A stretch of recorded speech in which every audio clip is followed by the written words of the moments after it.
Buenos días, ¿cómo están? ¿Qué tal? ¿Se escucha bien, por favor? Sí sí se escucha bien. Gracias. A ver, denme un minuto, ya voy a subir Buenos días. Buenos días, ¿qué tal? Voy a subir el material, un minuto, por favor, ¿sí? Buenos días.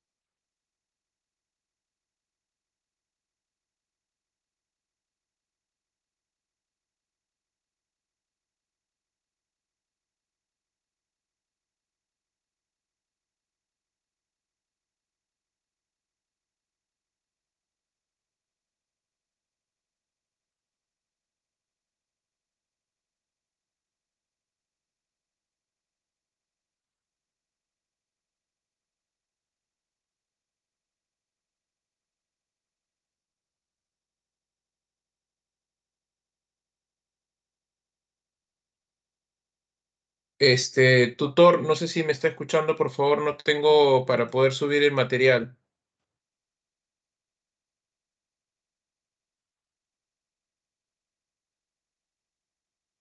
Tutor, a ver, un minuto, voy a contactarme con él, ¿ya?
A ver, chicos, denme un minuto, por favor.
A ver, chicos, mientras que carga el material, no sé por qué no carga, a ver.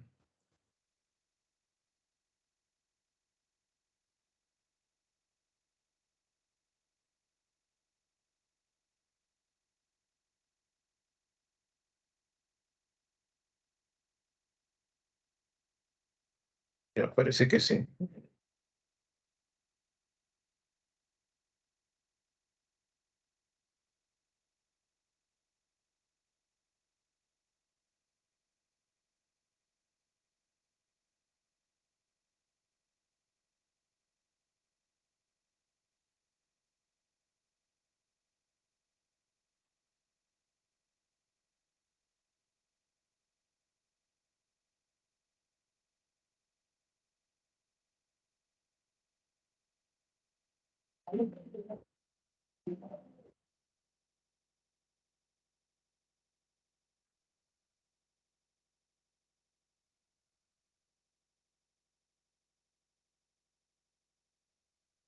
Ya, chicos, más bien disculpen la demora, gajes del oficio. Eh, no cargaba el material, no se podía subir el archivo y tenía que hacer captura de pantalla. Más bien las disculpas del caso. Sí, un minuto, por favor.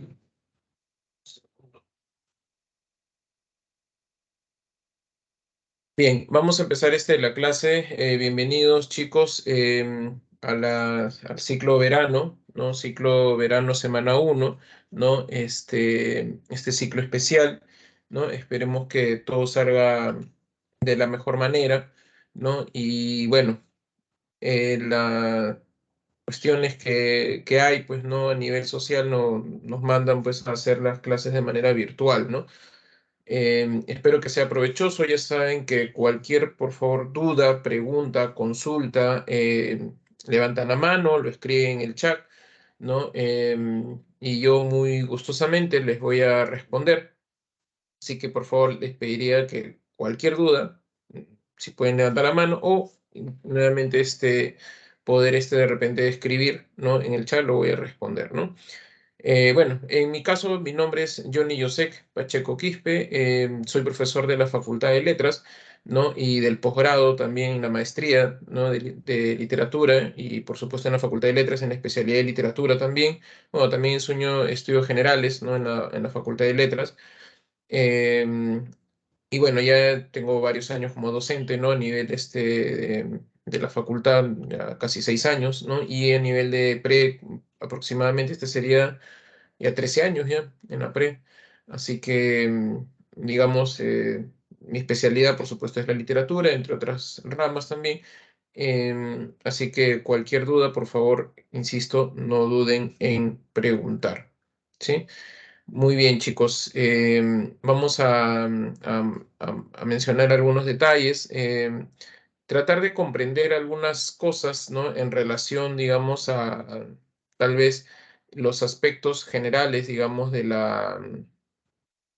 em, digamos, del curso, más que de repente, em, o sea, de hecho tienen que comprender, saber los datos, ¿no? Pero también un poco de repente de comprensión el por qué suceden estas cosas para que de alguna manera la memorización, digamos, de las cosas no sea tan difícil, ¿no? Porque creo que son 9 semanas, si mal no recuerdo aquí, ¿no? Y a veces puede ser difícil, digamos, ¿no? El aspecto, digamos, de tratar de memorizar, ¿no? Se fue el PPT, me parece, o logran ver. Se ha ido, creo, el PPT, ¿no? No sé si se logra ver. Se ve, profesor. Ah, sí. Entonces, mi caso es, a ver, ratito. Sí podemos verlo. Ya, a ver, creo que ha sido mi. A ver, deme un minuto.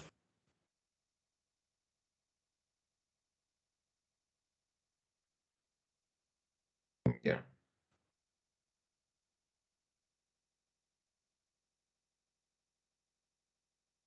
ya, ahora sí. No sé, se me había puesto en negro la pantalla. Bueno, entonces les decía, ¿no? Por las pocas semanas que ustedes tienen, ¿no? Normalmente esto ocurre, pues, de que hay que memorizar mucha información, ¿no? Y bueno, eso, ¿no? De hecho, tienen que hacerlo, pero también explicar un poco los detalles y la memoria, digamos, que se pueda, digamos, ser más factible con la comprensión del texto, ¿no?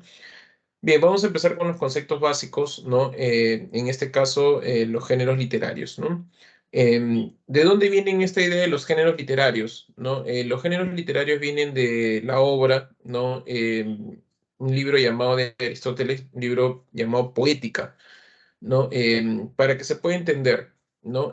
La literatura en los tiempos griegos, no se llamaba literatura, ¿no? Sino que se llamaba poesía. Ese era su nombre, ¿no? Poesía viene del griego poiesis, ¿no? Y la poiesis significaba creación, ¿no? Entonces, cualquier persona que creaba algo se le denominaba como creación, ¿no? Poeta. Poeta era aquella persona que creaba, ¿no? Es decir, la poiesis o la poesía no estaba ligada exactamente a lo que tú conoces en la actualidad, ¿no? Como, digamos, hacer escritura en verso, ¿no? Sino que digamos, era una idea de crear, ¿no? Es decir, en la antigüedad, y eso se puede ver en el libro de Aristóteles, por ejemplo, si tú pintabas un cuadro, estabas creando, ¿no? Entonces tú estabas de alguna manera siendo un poeta, ¿no? De repente eras un carpintero, ¿no? Y hacías una silla, estabas creando una silla, por lo tanto también eras un poeta, ¿no? Entonces, el término poeta no se restringía solamente a la persona que escribía, ¿no? Verso, sino a aquella persona que creaba en general, ¿no? Por eso tú habrás escuchado que a veces se le conoce a los dramaturgos como Sófocles, Esquilo, Eurípides, ¿no? Como poetas trágicos, ¿no? Parecería una redundancia, ¿no? O tal vez una incoherencia, como quieras verlo, ¿no?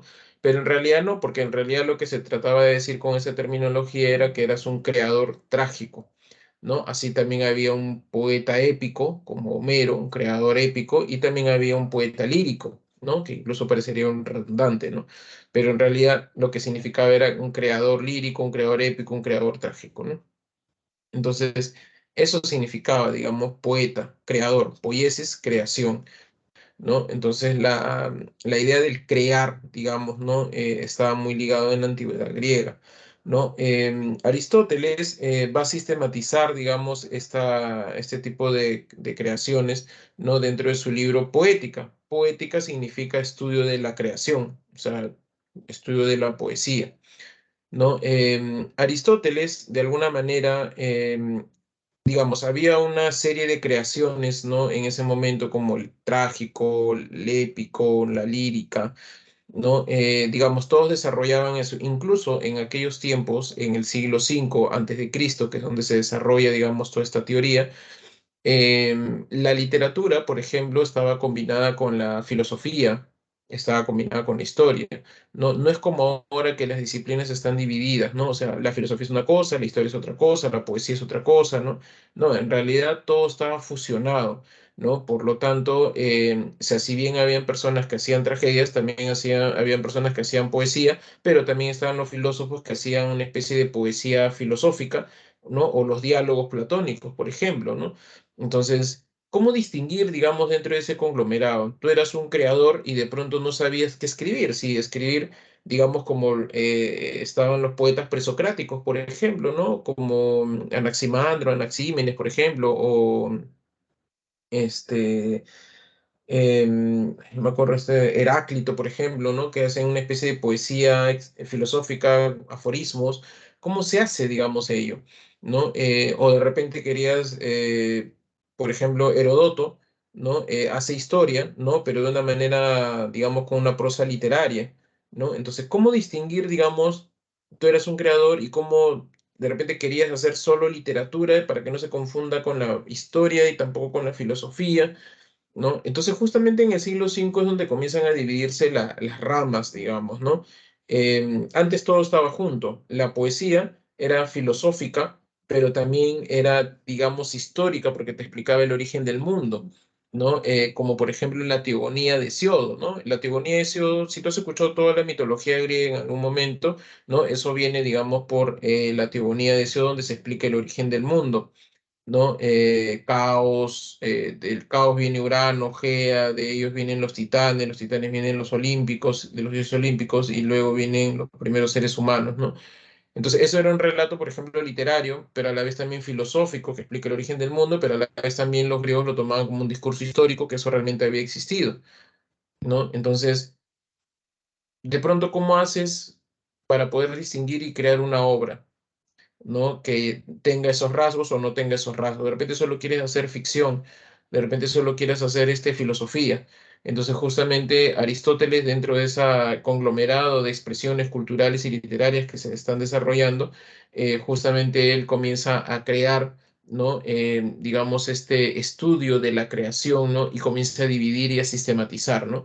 Aristóteles es el gran sistematizador de la antigüedad, es el maestro, ¿no? El filósofo entre los filósofos, como se le conoce, ¿no? Entonces él establece dentro de lo primero, divide, digamos, lo que es filosofía, historia, ¿no? Y literatura. Para eso hace diferentes tratados, ¿no? Dentro del tratado de lo literario, digamos, se da cuenta que también hay una serie, ¿no? De discursos, ¿no? Que hay que ordenar, ¿no? Entonces él los ordena y le da ciertas características. Entre ellos está el género épico, el género lírico y el género dramático, ¿no? O sea, dentro de la literatura se da cuenta que hay tres vertientes, ¿no? En esas tres vertientes logra sistematizar, ¿no? Ello y le otorga características y poniendo, digamos, algunos ejemplos, ¿no? Ahora, las características que él establece, eso se debe también a las obras que también pululaban en ese momento. No, no es, digamos, algo gratuito que él se le ocurra decir, por ejemplo, que el género épico se caracteriza porque está en tiempo pasado. O sea, a él no se le ocurre nada, sino que él, digamos, toma a partir de la experiencia, ¿no? En términos muy simples, ¿no? Cuando se implanta una ley, es porque antes existió el delito. Tú no puedes hacer una ley si antes no ha existido algo, porque ¿qué vas a crear, digamos, una prohibición de algo que antes no se ha hecho o que se ha transgredido? ¿No? Entonces, lo que hace Aristóteles es simplemente, a partir de la experiencia, a partir de lo que hay, ¿no? Comienza a establecer, digamos, características, detalles, ¿no? Comienza a hacer, digamos, ciertos rasgos y determinar etiquetas a partir de lo que observa, ¿no? Entonces, eso, digamos, Aristóteles lo hace en su libro La Poética, ¿no?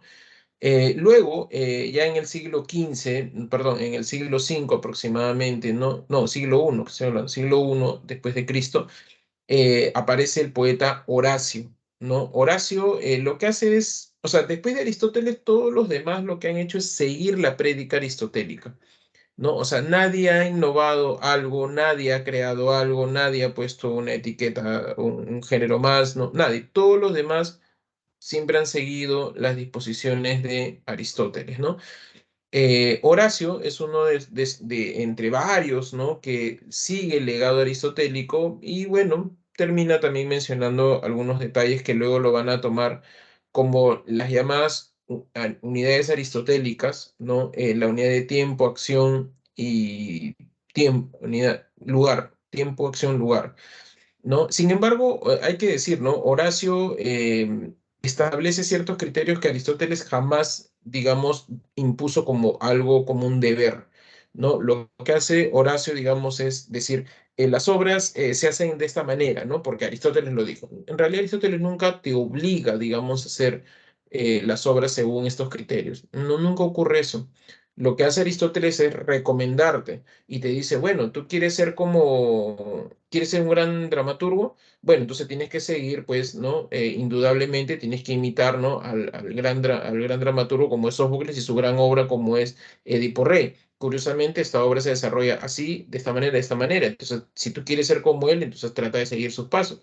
Te está recomendando, nunca te obliga. En cambio, Horacio sí te lee a Aristóteles diciendo pues de que realmente Aristóteles obliga, ¿no? Y que sigas, ¿no?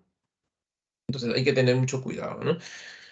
Bueno, volviendo a Aristóteles, están las tres etiquetas, ¿no? Digamos, tres géneros establecidos por Aristóteles que hasta el día de hoy se toman, ¿no? El género épico, lírico y el género dramático, ¿no? Veamos el primer caso, ¿no? El género épico es, digamos, el género que establece el canto antiguo, digamos, ¿no? El género que de alguna manera explica el origen del mundo. ¿No? Hay diferentes, digamos, épicas, ¿no? Dentro del mundo antiguo, la llamada epopeya, ¿no? Dentro de cada género literario hay una serie de especies literarias, ¿no? Y estas especies se han puesto porque de alguna manera evolucionan, ¿no? Los diferentes discursos. Una novela que pertenece al género épico no es igual que la epopeya, ¿no? Entonces, de alguna manera, a través del tiempo han ido evolucionando, digamos, estos géneros, ¿no? Y por eso aparecen las llamadas especies literarias, porque si no se bifurca, ¿no? Y hay, podríamos poner miles de géneros. En realidad no, pues, o sea, está un género que establece a todas las especies literarias, ¿no? En este caso, el género épico, encontramos, por ejemplo, la epopeya, ¿no? El primer caso es la epopeya, que explica el origen del mundo. Luego, la epopeya va a evolucionar en la Edad Media lo que se conoce como el cantar de gesta. El cantar de gesta ya no explica el origen del mundo porque ya se explicó, ¿no? Todas las sociedades tienen sus propias epopeyas, ¿no? Por ejemplo, ¿no? En el caso del mundo griego está la Teogonía de Hesiodo, está la Ilíada, está la Odisea. Pues usted dirá, profesor, pero en la Ilíada y la Odisea no se explica el origen del mundo. Sí se explica, en parte. O sea, digamos, se habla del viaje de Odiseo, la guerra de la Ilíada. Sin embargo, dentro de ello, Homero por momentos canta, digamos, ¿no? El origen del mundo, o sea, explica, ya esto viene porque, no sé, los dioses lo determinaron así cuando aparecieron, etcétera, etcétera. Entonces, de alguna manera explica el origen del mundo por momentos, ¿no? El que sí explica totalmente es la Teogonía de Hesiodo, ¿no? Hesiodo, el poeta, sí explica, digamos, esos detalles, ¿no? También está el Bhagavad Gita, por ejemplo, en el Medio Oriente, está el Ramayana, perdón, el Génesis bíblico, está también, ¿qué más? Em, ahí se me olvidó otros nombres, el poema de Gilgamesh, por ejemplo, ¿no? Los relatos de repente egipcios, ¿no? En fin, ¿no? Son los que explican el origen del mundo, ¿sí? Luego eso va evolucionar a lo que es el cantar de gesta, ¿no? Y el cantar de gesta lo que hace es explicar, digamos, ya no el origen del mundo porque ya se explicó ya, sino que explica la aparición de las nuevas sociedades, ¿no? De los nuevos estados, ¿no? Gesta es por gestar, ¿no? O sea, es un cantar de gestación, digamos, de las nuevas naciones, ¿no? Eso aparece en la Edad Media, ¿no? Es un discurso, digamos, que trata de explicar cómo se produce. La Edad Media es una etapa muy confusa de mucha invasión, guerras, ¿no? No hay límites fijos en los países, entonces todos los países están apareciendo, ¿no? Entonces, los cantares de gesta, digamos, muestran ello, ¿no? Por ejemplo, ¿no? El cantar de gesta del poema Mio Cid, ¿no? De alguna manera ahí se explica un poco la génesis del reino español. Con él comienza la reconquista española, ¿no? Luego está el cantar de Roldán, ¿no? Que justamente muestra, digamos, esa lucha que tiene Carlomagno, ¿no? Contra, me parece, los árabes. Luego está también los Nibelungos, ¿no? Que explica un poco el mito de Siegfried, ¿no? Con Grimilda, Brunilda, ¿no? Todo el origen de la nieve, los Nibelungos, ¿no?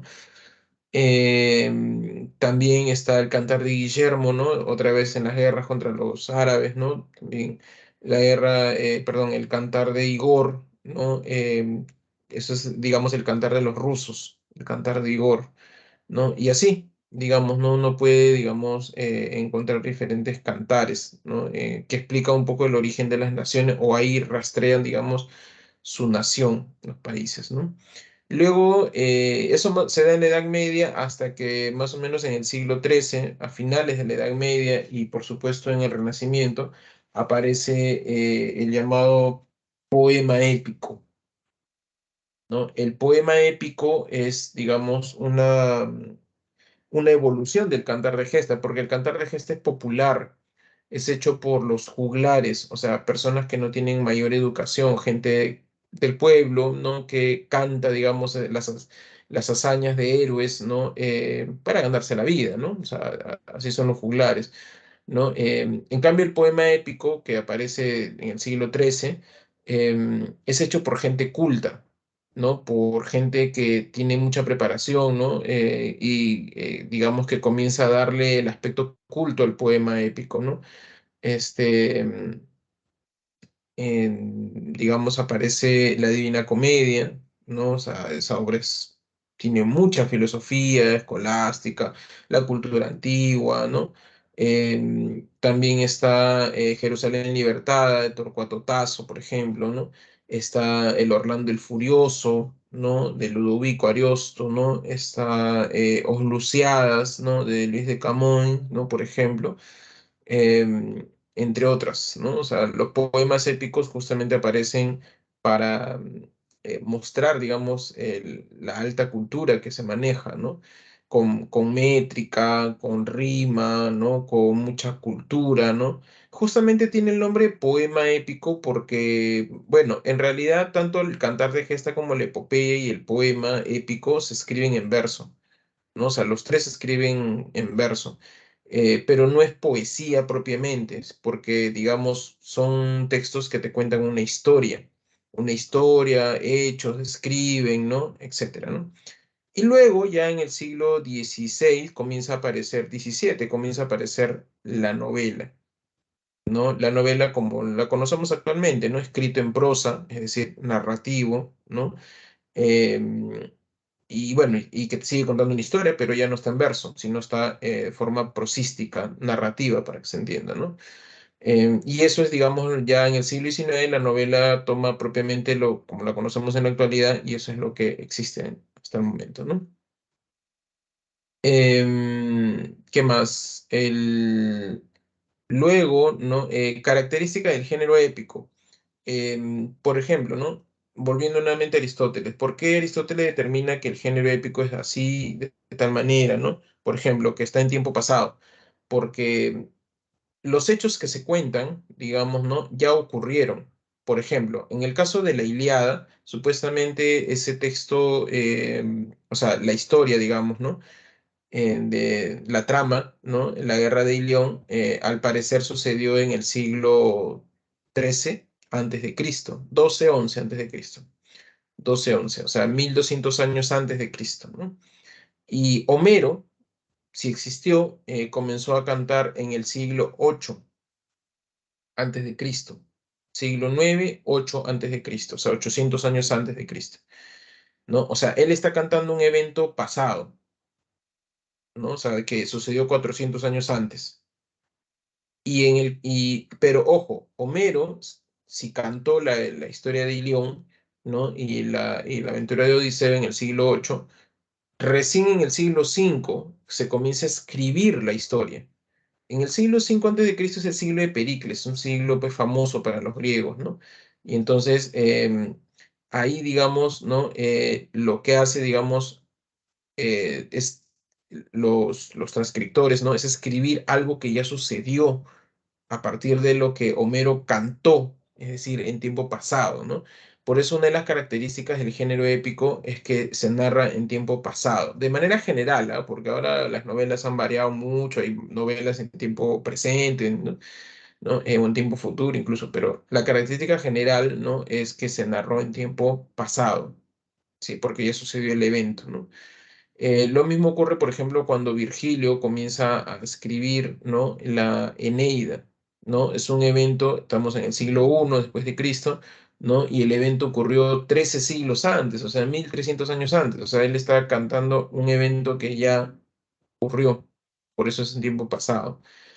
Otro aspecto del género épico es que se describe, ¿no? O sea, el género épico comienza a describir, ¿no? Escenarios, rasgos de personas, ¿no? Hechos, ¿no? ¿No? O sea, eso digamos, ¿no? Hay descripción, está en tiempo pasado y relata aventuras, ¿no? O sea, relata hechos, ¿no? O sea, es esencialmente narrativo. Cuando uno dice narrativo es porque está contándote, está narrando un evento, ¿no? O sea, como el caso de la guerra de Troya, como el caso de las aventuras de Odiseo, la explicación del mundo por parte de Hesiodo, ¿no? Así, digamos, ¿no? Eso es esencialmente el género épico, ¿no? Entonces está la Ilíada, la Odisea y todas las obras mencionadas, ¿no? En el género lírico, ¿no? Es más bien lo contrario. El género lírico, digamos, ¿no? Podría decirse, ¿no? Que narra, perdón, que expresa, no, no narra, expresa los sentimientos, las emociones de las personas, ¿no? El género lírico es propiamente lo que conoces en la actualidad como poesía, ¿no? Es decir, expresa las emociones y sentimientos de las personas, ¿no? El poeta está triste, entonces te va a hacer poemas melancólicos. El poeta está enamorado, entonces te puede hacer poemas de amor o de desamor, tal vez. De repente muere alguien, entonces el poeta puede hacer poemas fúnebres. De repente el poeta admira a alguien, entonces comienza a expresarte haciendo loas, elogios, ¿no? Entonces, según el estado de ánimo, el poeta comienza a crear, expresa sus emociones y sentimientos, ¿no? En ello, ¿no? Entonces, eso, digamos, encontramos en el género lírico, ¿no? Ahora, aquí encontramos diferentes especies literarias, ¿no? Por ejemplo, la oda, ¿no? La oda es un poema de elogio. También está la elegía, que es un poema fúnebre, ¿no? Porque alguien murió, digamos, ¿no? También están la égloga, que son poemas pastoriles, ¿no? Por ejemplo, poemas del campo, ¿no? Sobre la vida campestre, la vida del pastor, ¿no? También están los epigramas, que son poemas breves, ¿no? Casi como refranes, no son refranes, ¿ah? Pero casi como refranes. Y así, ¿no? Por último, está el género dramático, ¿no? El género dramático es en la actualidad lo que tú conoces como teatro, ¿no? El teatro, ¿no? Es el género dramático. Este se caracteriza, verdad, me había olvidado algo de los anteriores. El género épico se caracteriza por ser objetivo, ¿no? Creo que acá está en otro PPT. Acá está. ¿Qué quiere decir que es objetivo? Lo que pasa es que, digamos, es cuando se narra, digamos, de manera imparcial, ¿sí? El género épico es imparcial, ¿no? Y otra vez esto viene por lo que sucedía en esa época, ¿no? Homero, si existió, ¿no? Homero era un poeta esclavo, ¿no? O sea, los griegos eran gente conquistadora, ¿no? Y que, digamos, los ancianos y de repente niños, ¿no? Y mujeres, ¿no? Les ponían a hacer servicios, digamos, que no demanden fuerza, ¿no? Y por ejemplo, Homero era un anciano y se dice que era ciego, ¿no? Por eso era Homerón, ¿no? Que significa el que no ve. Entonces él estaba, digamos, como al servicio de los, de los reyes, ¿no? Donde cantaba, digamos, ¿no? Para entretener, ¿no?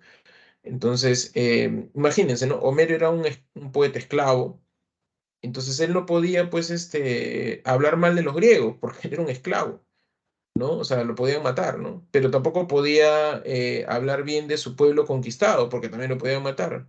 Entonces no puedes ni hablar mal ni hablar bien. Entonces, ¿qué haces? Me pongo imparcial, pues, ¿no? Me pongo neutral, ¿no? O sea, ni elogio ni critico a ninguno de los bandos, ¿no? Em, En cambio, el género lírico es subjetivo. Lo subjetivo es lo emocional. ¿Ya? Siempre, siempre eso es un sinónimo. Subjetividad es ser emocional, ser parcializado, ¿no? Por eso te decía que si el poeta está enamorado, puede escribir, ¿no? Una idea de amor, ¿no? Eh, pero ¿por qué no puede ser objetivo? Porque a veces puede ocurrir que el poeta esté enamorado, pero la otra persona no sabe. Así de simple, o sea, y entonces está como ilusionado y comienza a escribir poemas de alguien que no ni siquiera sabe, entonces está parcializado, cree en su subjetividad, en sus emociones, que digamos él está enamorado, ¿no? En cambio, el género dramático es subjetivo y objetivo, ¿no? ¿Cómo es esto? Lo que pasa es que el género dramático, digamos, cuando se escribe, es bastante objetivo. Los poetas trágicos, ¿no? Tomaban historias que ya habían ocurrido. O sea, no es que, o sea, por ejemplo, la historia de Agamenón, ¿no? En manos de la muerte, a manos, no, su muerte a manos de Clitemnestra, ¿no? Su esposa. Esa es una historia que todo el mundo conocía. La historia de Orestes que mata a su madre, Clitemnestra, o la historia de Edipo, son historias que todo el mundo conoce, o sea, ese es algo objetivo. Nadie va a cambiar la historia. Digamos, ¿no? Que Edipo se casó con su madre y mató a su padre, ¿no? Y después se fue al destierro, es algo que todo el mundo conocía, era parte, digamos, de su historia griega, ¿no? Entonces, digamos, el poeta trágico lo que hace es tomar una historia conocida, es objetivo y no te va a cambiar la historia. No es que van a escribir una historia donde Edipo no se case con su madre, no, porque digamos, estaba yendo contra la tradición. Entonces lo que tú hacías era tomar algo que todo el mundo conocía, ¿no? Pero es objetivo porque el poeta le pone su propio punto de vista. ¿Qué quiere decir esto?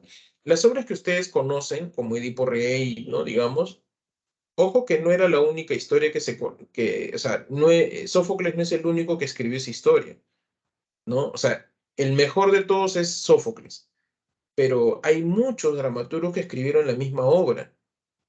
Sin embargo, no ha llegado a nosotros porque se perdieron, ¿no? Porque, bueno, Aristóteles lo canonizó diciendo que era la mejor obra, ¿no? Por eso tal vez los otros no se conservaron, ¿no? Pero hay muchísimos dramaturgos que escribieron historias de ellos, ¿no? Pero no eran buenos al parecer, ¿no?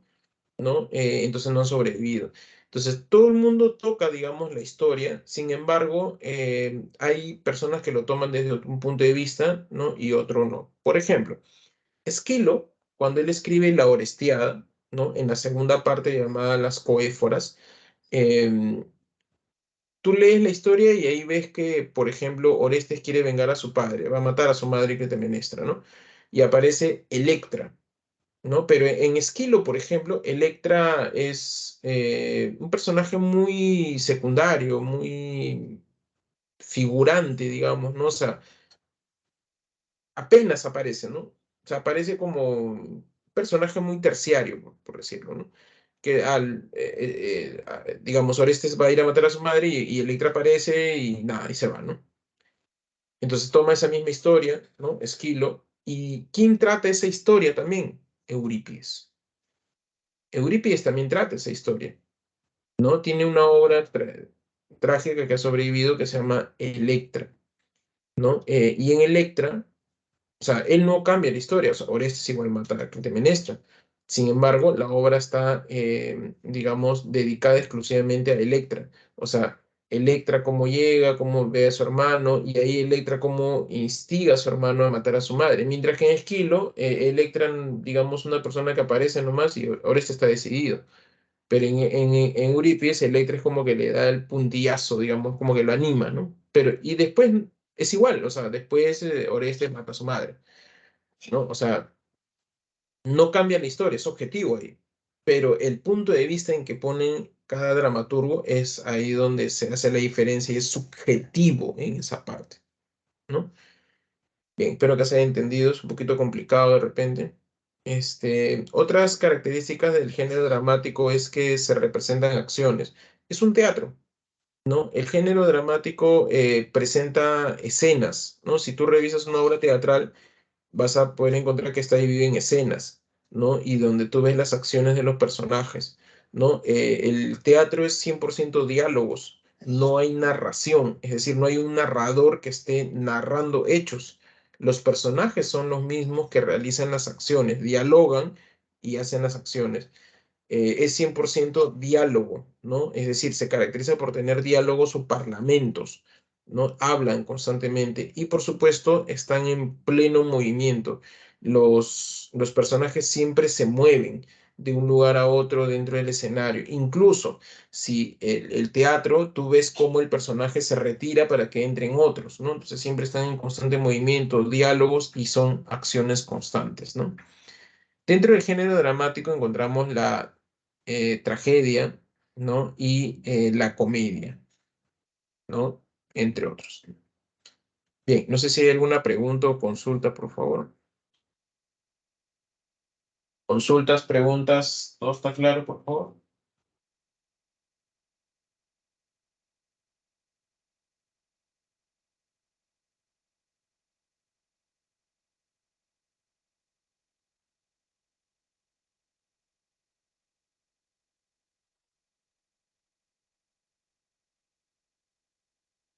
Gracias. Bien, vamos a ver los conceptos básicos de digamos, de figuras literarias. Gracias, Luis, Daniel, Fabián. En el caso de las figuras literarias, ¿no? De repente, si ustedes vienen de academias, ¿no? Les enseñan muchísimas figuras literarias. Eso está muy bien, ¿no? O sea, es bueno aprender, ¿no? Digamos, bastantes, ¿no? Para justamente saber discernir, ¿no? Sin embargo, aquí en la pre solamente me parece que son cinco, creo, cinco, me parece, sí, cinco, sí, son cinco, me parece, cinco o seis figuras que solamente se aprenden, ¿no? Si has aprendido más, en buena hora, pero nunca te vamos a preguntar eso, ¿no? Ya, así que estas son las únicas figuras literarias que vas a aprender. Ya, eso te lo garantizo. ¿Eh? Tanto en el examen de admisión como en los exámenes de la pre, ¿no? En este caso, por ejemplo, la primera figura que aparece es la metáfora, ¿no? La metáfora es una figura bastante sencilla. ¿Por qué? Porque la metáfora, o sea, su definición es que sustituye, ¿no? O transforma una palabra en otra. Digamos, ¿no? Transforma una palabra en otra, sustituye una palabra en otra. ¿No? ¿No? Algo así, ¿no? O sea, traslada el sentido de una palabra hacia otra palabra, ¿no? Eso, digamos, es la metáfora, ¿no? Entonces, la metáfora, digamos, ¿no? Traslada ese sentido, ¿no? Digamos, de una palabra hacia otra palabra, ¿no? En pocas palabras, transforma una palabra en otra, listo, ¿no? Y hay dos tipos de metáforas, ¿no? La metáfora A es B, ¿no? Y A en vez de B, ¿no? En el primer caso, ¿no? Es bastante sencillo esta metáfora A es B, porque ellos utilizan, o sea, en esta metáfora, un verbo, el verbo copulativo, que permite la transformación de un elemento en otro, ¿no? El verbo ser o estar, ¿no? Y en este caso, por ejemplo, ahí está el es, ¿no? Y acá está en plural, son. Nuestras vidas son los ríos. Nuestras vidas son los ríos. O sea, de pronto el poeta observa que la vida es el río. O sea, son los ríos, ¿no? Que la vida se ha transformado en ríos, ¿no? Eso permite, digamos, este tipo de metáforas, ¿no? O sea, el primer término, ¿no? Transforma un elemento en otro. O sea, de pronto para el poeta dejó de ser la vida simplemente y se transformó en río, ¿no? Eso, digamos, es la metáfora, ¿no? Hace ya 10 años preguntaron un examen de la pre, ¿no? Un verso de Javier Heró y decía, mi casa es una manzana. Entonces de pronto el poeta vio que su casa se había transformado en una manzana. Para el poeta su casa se transformó en una manzana, ¿no? O sea, porque acá no te están preguntando por qué o qué significa, no, solo te están preguntando qué es lo que se aplicó aquí, ¿no? O sea, nuestras vidas son los ríos. El verbo ahí está, el verbo ser estar, la vida se convirtió en río. El otro sí es un poco más difícil porque, digamos, implica, digamos, ¿no? Que tengas mucha deducción, mucha cultura, ¿no? En este aspecto, ¿no? ¿No? En este caso, A en vez de B. ¿Cómo así? Lo que pasa es que para el poeta, ¿no? Él asume que tú ya sabes, digamos, la metáfora, las estrellas son diamantes, ¿no? O sea, él ya sabe, tú asume que ya sabes este tipo de metáfora, las estrellas son diamantes, ¿no? Entonces, obvia esa primera metáfora, digamos, y de frente lo que hace es reemplazar la metáfora, o sea, reemplazar, digamos, estrellas por diamantes, porque asume que tú ya sabes eso. La noche ha prendido sus claros diamantes. Es bastante evidente que o sea, cuando tú ves la noche, ¿no? El cielo, tú no vas a ver diamantes ahí, lo que tú ves son estrellas, ¿no? Entonces, quiere decir que aquí se ha reemplazado diamantes por estrellas, ¿sí? O sea, eso digamos, porque el poeta asume que tú ya sabes esa metáfora. Lo mismo ocurre cuando este verso muy conocido de Góngora, las perlas de tu boca, ¿no? En las perlas de tu boca el poeta asume que tú ya sabes, digamos, que a los dientes se le conoce como perlas. O sea, asume que ya tienes esta metáfora, ¿no? Perlas son dientes, por lo tanto, veo las perlas de tu boca, ¿no? O sea, asume, digamos, ¿no? Que tú ya sabes esa deducción, por lo tanto, lo que hace es aplicar de frente, digamos, ello, ¿no? ¿Se entiende, por favor? ¿Alguna duda? ¿Alguna pregunta? Y todo claro de mi parte. Gracias. A ver, un minuto, por favor.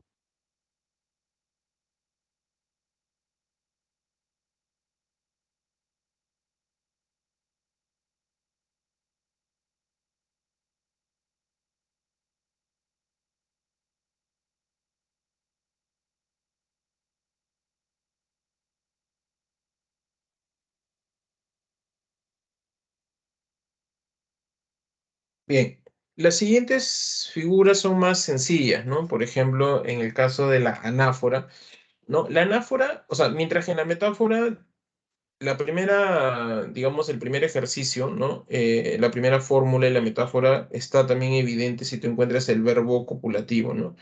En el otro sí es deducir. En este caso también son más sencillos porque acá tú lo ves, o sea, está escrito.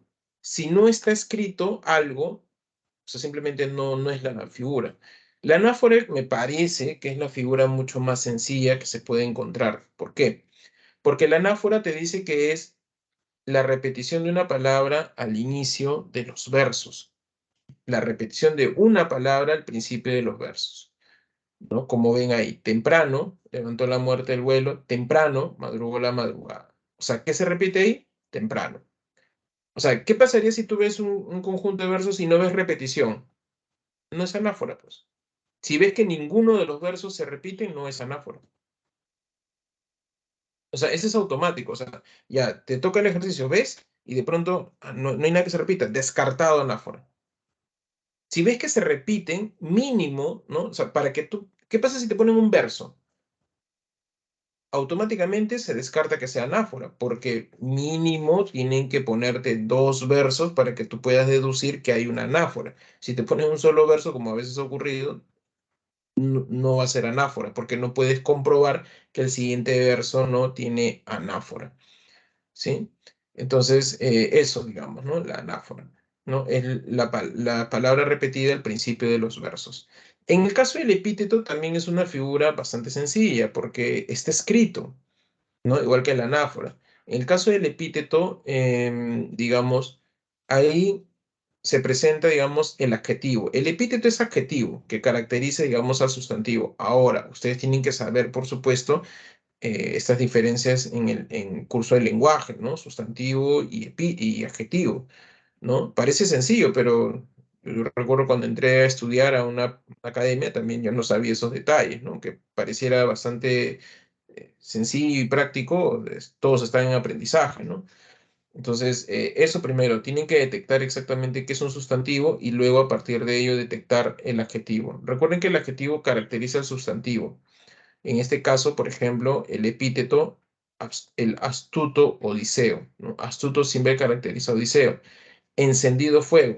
Encendido siempre caracteriza al sustantivo fuego, ¿no? Verde bosque, ¿no? Los bosques normalmente son verdes, ¿no? Blanca luna, ¿no? O sea, la luna normalmente es blanca, ¿no? Entonces, ahora, también hay otro tipo de epíteto, ¿no? Que en lenguaje se llama aposición, ¿no? También tienen que saber eso. La aposición es algo, es una frase nominal que caracteriza, digamos, al sustantivo, ¿no? Normalmente está entre comas, ¿no? Por ejemplo, era la diosa de los niveos brazos, ¿no? digamos, salió, ¿no? La diosa del unido brazo siempre caracteriza era porque Homero siempre habla, digamos, de era a partir de ello, ¿no? Zeus, el que mueve las nubes, el Pélida Aquiles o el de los pies ligeros Aquiles, ¿no? O sea, siempre caracteriza eso, el de los pies ligeros a Aquiles, ¿no? Este, también por ejemplo, Rodrigo Díaz de Vivar, el Cid campeador, ¿no? Cid campeador siempre caracteriza a Rodrigo Díaz de Vivar, ¿no? Bien, eso digamos, como verán es bastante sencillo porque está escrito, ¿no? Ahora, acá vienen también otras cuestiones un poco de repente para entender, ¿no? Bueno, en el caso del hiperbatón también está escrito y solamente que hay que ordenar, ¿no? En el caso del hiperbatón es la alteración de la sintaxis. ¿Sí? El hiperbatón lo que hace, digamos, es alterar nuestra sintaxis de cómo hablamos normalmente. Nosotros hablamos con la organización de sujeto, verbo, predicado. Sujeto, verbo, predicado. Esa es normalmente la sintaxis que nosotros manejamos. Sujeto, verbo, predicado. ¿Sí? Este, y en este caso de sujeto, verbo, predicado, ¿no? Lo que hace el hiperbatón es alterar. ¿No? Normalmente nosotros hablamos así, ¿no? Por ejemplo, Juan compra pan, ¿no? Juan va al supermercado. Nosotros no hablamos al supermercado compró pan Juan, ¿no? O sea, no hablamos así normalmente. Nosotros siempre hablamos Juan va al mercado a comprar pan. Entonces, eso, digamos, ¿no? Em, entonces, lo que tenemos que tener en cuenta aquí es otra vez la sintaxis del lenguaje, ¿no? Sujeto, verbo, predicado. Cuando eso se altera, si el verbo está primero o el predicado está primero, automáticamente eso es un hiperbatón. Otra vez, acá tienes que saber detectar cuál es el sujeto, cuál es el verbo, cuál es el predicado. Si no detectas eso inicialmente, ya te pierdes un poco, ¿no? Por ejemplo, aquí, del salón en el ángulo oscuro de su dueña, tal vez olvidada, silenciosa y cubierta de polvo, veíase el arpa. Ahí está alterado. Debería decir, el arpa veíase silenciosa y cubierta de polvo en el ángulo oscuro del salón, ¿no? Tal vez olvidada de su dueña, ¿no? No, más o menos así, ¿no? O sea, pero acá está predicados, verbo y sujeto. Está alterado, digamos, el orden. Luis dice, profesor, una duda. Entonces la aposición vendría a ser otra figura literaria. No, la aposición es un epíteto también, ¿no? Acá está el ejemplo. La, la aposición también es una figura literaria del epíteto. O sea, hay dos formas de epíteto. El adjetivo propiamente y la aposición que también funciona como un adjetivo también. ¿Sí? O sea, tanto el adjetivo propiamente como la aposición funcionan como adjetivos o epítetos, ¿no? Espero que haya despejado la duda. Bueno, les decía que el hipérbole es un poquito complejo en ese aspecto, ¿no? La hipérbole es la exageración. La hipérbole, mucha gente lo confunde con la metáfora, pero la metáfora, como las características que les he dicho, es que se transforma un elemento en otro. Pero acá la hipérbole no transforma un elemento en otro, ¿no? Nunca transforma nada. Lo que hace es exagerar una acción. Lo que hace es, digamos, exagerar tanto algo, un hecho, un rasgo, una característica, algo que se vuelve casi irrealizable, ¿no? ¿No? Eso es la hipérbole, una exageración, ¿no? Entonces, por eso, digamos, aquí en este ejemplo, ¿no? No hay extensión más grande que mi herida. O sea, eso es una exageración. ¿Realmente es realizable eso? No. No, dice, no hay extensión más grande que Mérida. O por ejemplo, Garcilaso, ¿no? El poeta español menciona, estoy tan triste que hasta las piedras lloran. ¿Realmente las piedras lloran si estás triste? Es una exageración, ¿no? O sea, no, en eso consiste el hipérbole, en exagerar. Acá, por ejemplo, uno ve aquí y acá no encuentras ningún verbo ser o estar para que tú digas que es una metáfora. La metáfora transforma un elemento en otro. Sería, por ejemplo, tomando el verso de Garcilaso, para que sea metáfora, diríamos, las piedras son lágrimas. Eso son, esa es una metáfora. Pero en cambio, cuando tú dices, estoy tan triste que hasta las piedras lloran, simplemente estoy exagerando algo, ¿no? Bien, por último, el símil, ¿no? El símil es bastante sencillo, ¿no? Porque utiliza, digamos, el término, ¿no? Como, ¿no? O sea, cuando hay como, automáticamente es un símil, ¿no? También a veces puede utilizar semejante a, parecido a. En este caso, símil viene de similar, o sea, que es una comparación, ¿no? Unos cuerpos son como flores, ¿no? Desde que pones el término como, ¿no? O sea, ya es un símil, ya. Como puñales, como cintas de agua, ¿no? Bien. No sé si hay alguna pregunta o consulta hasta ahí sobre las figuras literarias.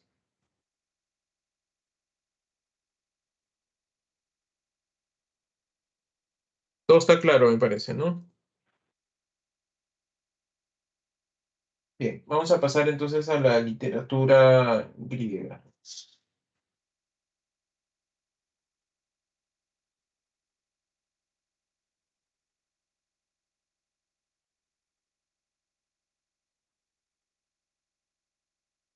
Bien, veamos. La literatura griega, ¿no? Nosotros lo comenzamos a estudiar porque, bueno, es el inicio de nuestra civilización, ¿no? Luis, tiene que ser un adjetivo inherente. Sí, claro, pues, ¿no? Porque es lo que caracteriza, ¿no? Si no, no podría ser. Un adjetivo es algo que caracteriza al sustantivo, ¿no? Si no, no podría, digamos, ser adjetivo, ¿no? Mm. Bien, la literatura griega, ¿no?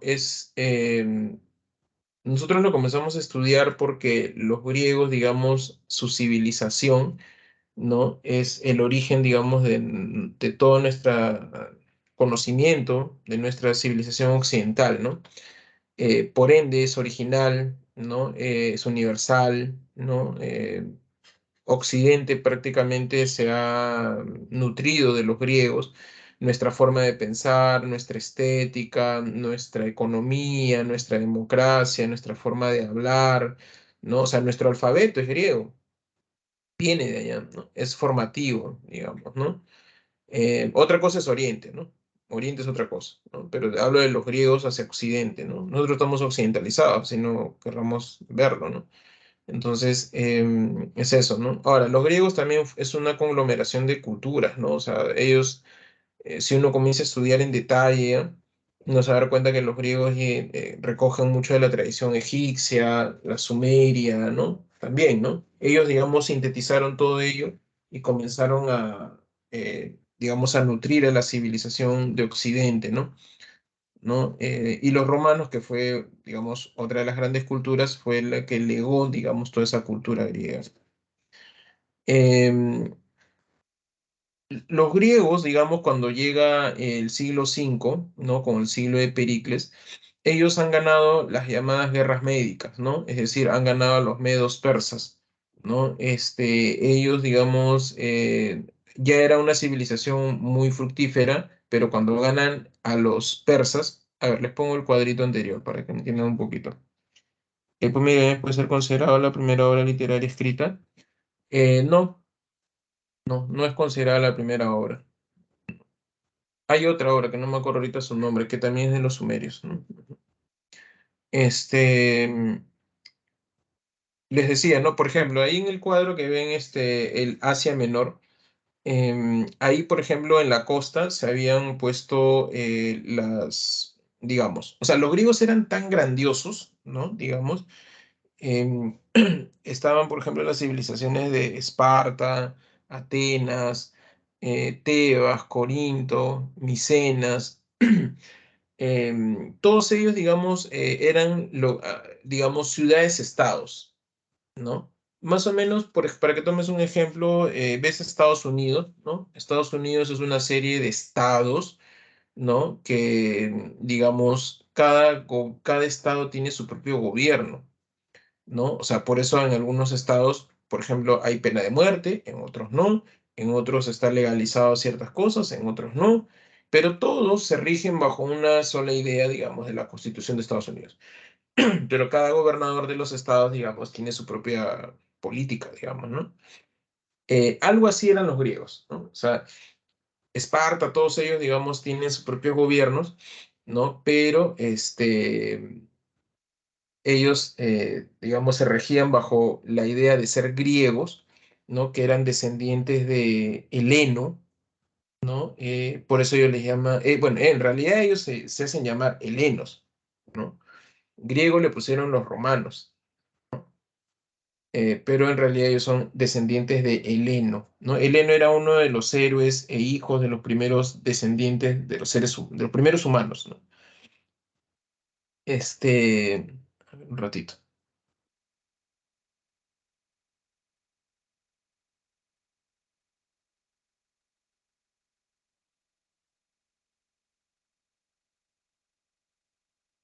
Ya.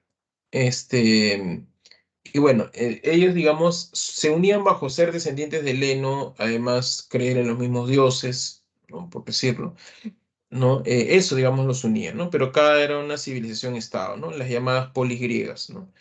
Los espartanos eran más guerreros, los atenienses eran más demócratas, más de la racionalidad, los espartanos eran, digamos, más militaristas, ¿no? Etcétera, ¿no? Entonces, era una gran civilización y todos querían ser parte, pues, de los griegos, ¿no? Entonces, en el Asia Menor, digamos, en las costas, ¿no? Como ven en el cuadro, se colocaron unas sociedades, digamos, ¿no? Unos pueblos, y entonces les pidieron a los griegos ser parte de su sociedad. Por supuesto, estas personas no eran griegas, ¿no? Entonces, le dijeron a los griegos, mira, incorpóranos, o sea, ya no somos griegos, pero queremos ser parte de tu civilización, ¿no? A cambio, nosotros te damos nuestras cosechas, ¿no? Intercambio económico, ¿no? O sea, ese contrato significaba que, digamos, como eras parte de los griegos, ¿no? Si alguien te atacaba, tú reaccionabas, ¿no? Y los protegías, ¿no? ¿Qué es lo que estaba ocurriendo en esa época? En el Oriente aparece el Imperio Persa, ¿no? El Imperio Persa se está expandiendo, ¿no? Y el Imperio Persa, bueno, como ellos están en el Asia Menor, ven que esos pueblos también están en el Asia, los invaden. Al invadirlos, ¿no? Automáticamente se abre, digamos, el contrato, ¿no? Y los griegos entonces defienden a estos pueblos del Asia Menor, ¿no? Por supuesto, ahí es donde aparece la democracia, ¿no? O sea, ya instalada, pero se pone en práctica, ¿no? Porque los atenienses no querían irse a la guerra. Hacen votación y al final van. Los espartanos ya estaban listos ya, ¿no? Entonces, ahí se produce a partir de ello las llamadas guerras médicas, ¿no? La guerra entre los griegos y los medos persas, que así se llamaban ellos, ¿no? ¿No? Entonces se desata la guerra, ¿no? Y los griegos ganan las guerras médicas, ¿no? En estas grandes batallas de las Termópilas, Maratón, ¿no? Etcétera, ¿no? ¿No? Los 300 espartanos, ¿no? Que siempre se menciona que vencieron a más de 5.000 personas, ¿no? En fin, ganan las guerras y entonces la civilización griega se encumbra como la mejor, pero dentro de todas esas polis griegas, la que se encumbra como la mejor es Atenas, ¿no? Eso, digamos, ¿no? Entonces, y eso ocurre en el siglo V, y justo coincide con el siglo de Pericles, ¿no?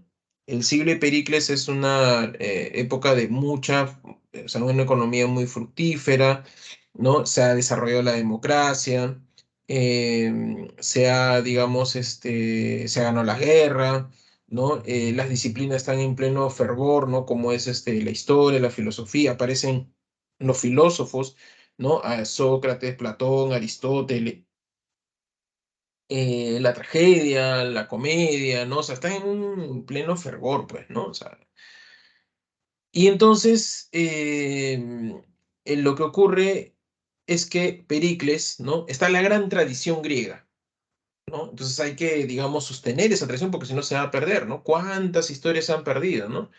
Digamos, ¿no? Por no estar escritas, ¿no?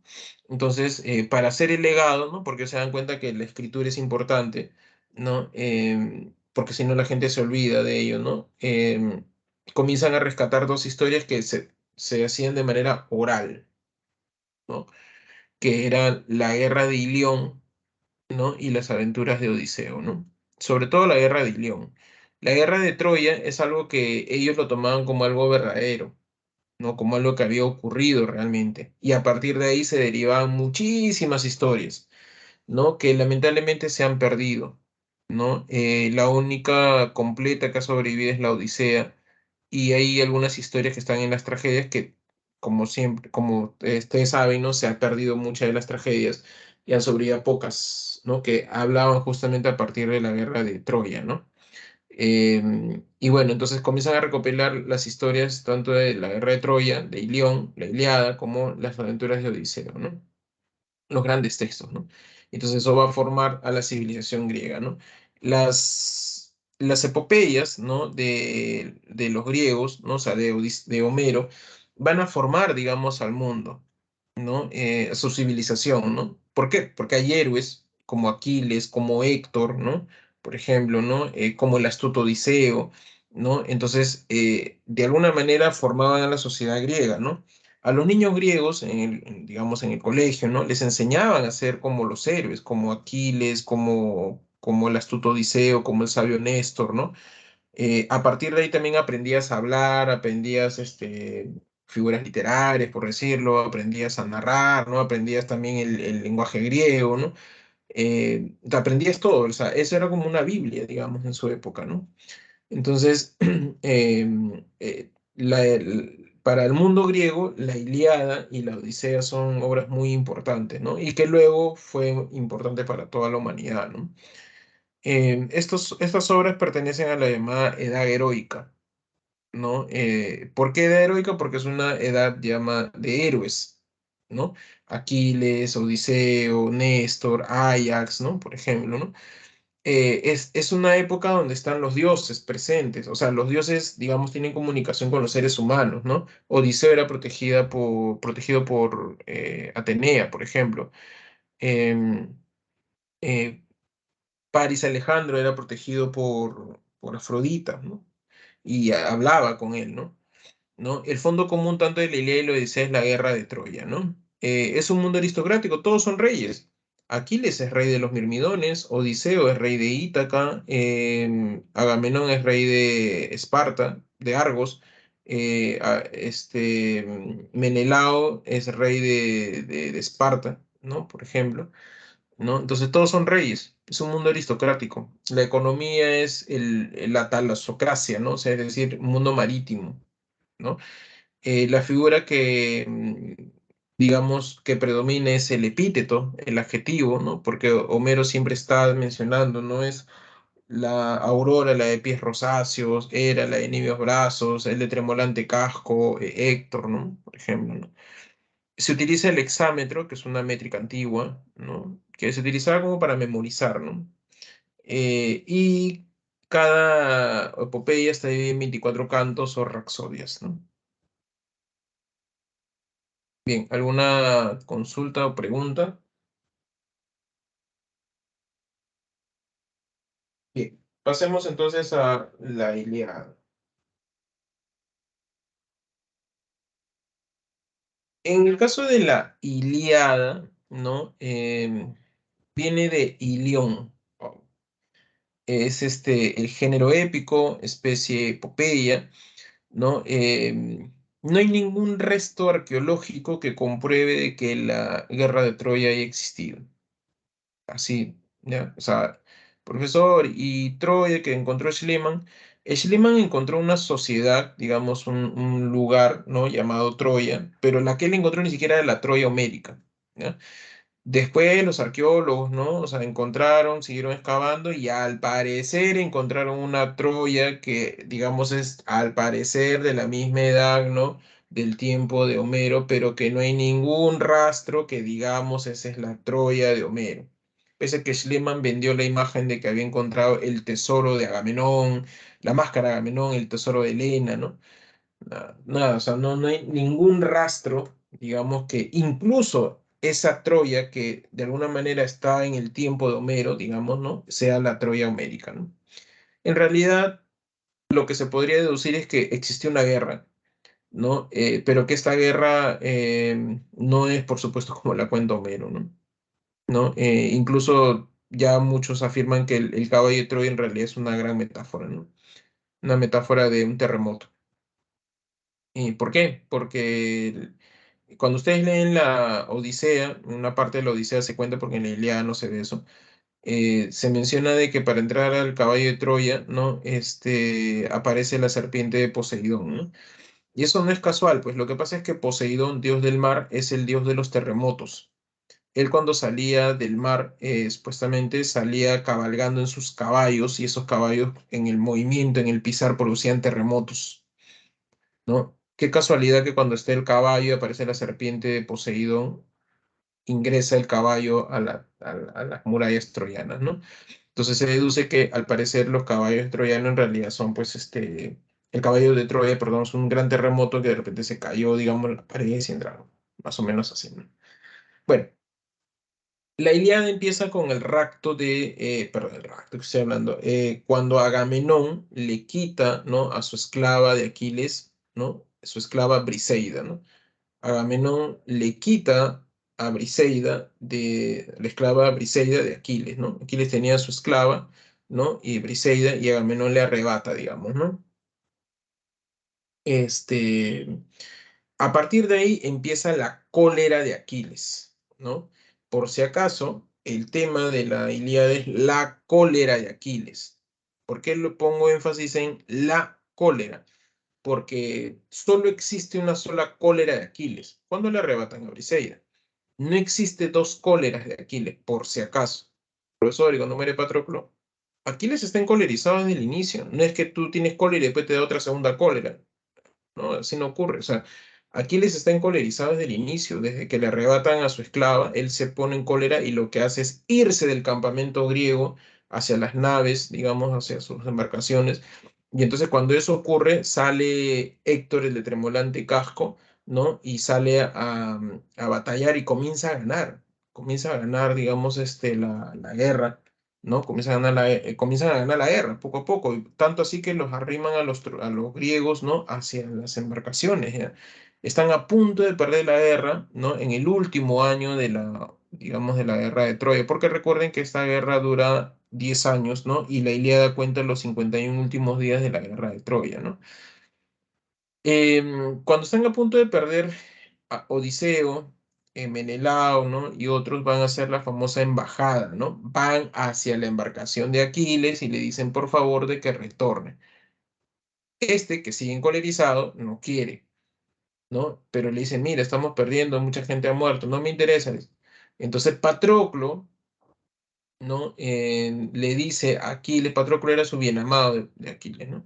Patroclo le dice pues que él quiere, ¿no? Ir, ¿no? Entonces le da la autorización y le da su armadura, Aquiles le da su armadura a Patroclo. ¿Por qué? Lo que pasa es que esa armadura y el escudo de Aquiles habían sido hechos por, digamos, los dioses, ¿no? Además, con eso como iba a ir enmascarado pues, con casco y todo ello, los troyanos pensarían pues que quien regresa es Aquiles, ¿no? Y tal vez se iban a espantar. Cuando llega Patroclo con la armadura de Aquiles puesta, ¿no? Exactamente, los troyanos se asustan un poco porque regresa Aquiles, ¿no? Entonces, pero Héctor, el de tremolante casco, se enfrenta a Aquiles, al supuesto Aquiles, ¿no? Y con la ayuda, ¿no? de Afrodita, ¿no? Etcétera, terminan matando a Patroclo, ¿no? Creyendo que es Aquiles, ¿no? Lo mata y al matarlo, digamos, ¿no? Digamos, Aquiles, la muerte de Patroclo origina el retorno de Aquiles al campo de batalla.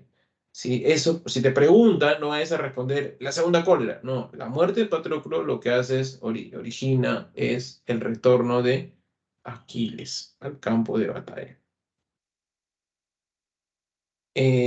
Al retornar al campo de batalla, jura venganza y da muerte a Héctor el de tremolante casco, ¿no? Amarra el cadáver de Héctor a su carruaje y lo hace arrastrar, ¿no? Pero los dioses, ¿no? Digamos, hacen de que no se maltrate el cuerpo, ¿no? Luego, el rey Príamo, ¿no? Va hacia el campamento de Aquiles y le pide, por favor, que le devuelva el cadáver de su hijo. Aquiles se apiada de él y le da el cadáver de Aquiles, ¿no? Por ende, la Ilíada termina con los funerales de Héctor. Así termina la Ilíada. Bien. ¿Alguna consulta, alguna pregunta? Ahí está el tema central, la cólera de Aquiles y sus fatales consecuencias, ¿no? Algunos subtemas, la guerra y sus efectos, la mortalidad del ser humano, comentar el destino de Troya, unido a Héctor, ¿no? La muerte de Héctor va a provocar en el futuro, porque eso no se ve en la Ilíada, recuerden que solo termina con los funerales de Héctor, la destrucción de Troya, ¿no? Se exaltan las proezas humanas, ¿no? Para Homero la vida es una lucha constante, ¿no? Eso digamos, ¿no? Bien. No sé si hay alguna duda o consulta, por favor.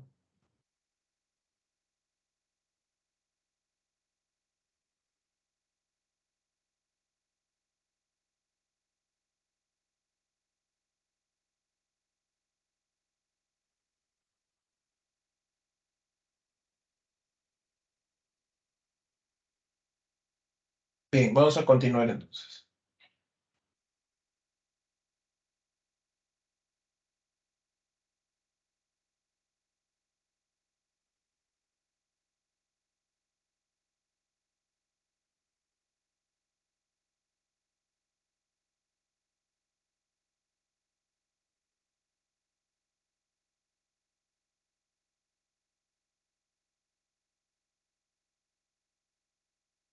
Bien, vamos a ver la épica griega, ¿no?